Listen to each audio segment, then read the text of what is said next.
আমি পঢ়িম Ephesians chapter 2 verse 1 to আমি পঢ়িম সবে বাইবেল যদি সবার হাতত যদি বাইবেল আছে প্লিজ বাইবেলখন খুলি লওক আৰু চাবলৈ আৰু পঢ়িবলৈ চেষ্টা কৰক ইয়াৰ ঈশ্বৰ বাক্যই আমাক কৈছে Ephesians chapter 2 verse 1 to আমি পঢ়িম उसने तुम्हें भी जिलाया जो अपने अपराधों और पापों के कारण मरे हुए थे जिसमें तुम पहले इस संसार की रीति पर और आकाश के अधिकारी के हकीम अर्थात उस आत्मा के अनुसार चलते थे जो अब भी आज्ञा न मानने वाले में कार्य करता है हालेलुया যিশু খ্রিস্ট যোগেদি আমি আজি আনন্দ জীবন পাইছে আমি পাপত আছিলো যিশু খ্রিস্ট মৰি জি উঠা যোগেদি আমি উদ্ধাৰ পাইছো হালেলুয়া প্ৰেজ দ্য লৰ্ড হেতু কাৰণে আমি ঈশ্বৰক ধন্যবাদ দিব লাগে আৰু ঈশ্বৰ বাক্য কৈছে আমি উদ্ধাৰ পোৱাৰ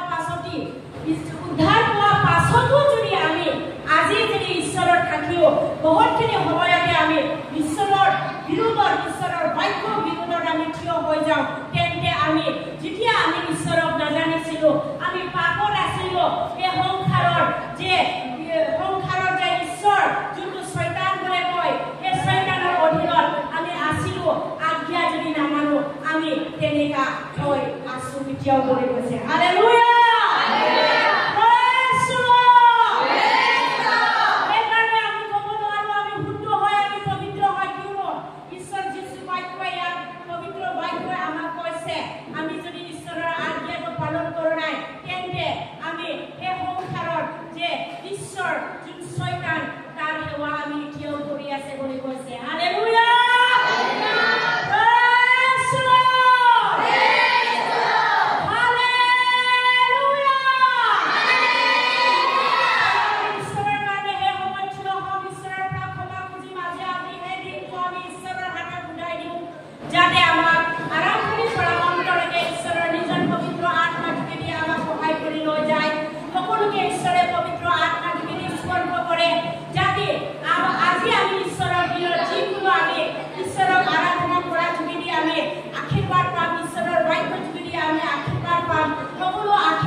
আজি আমাৰ জীৱনৰ উদ্ধাৰটো পাইছো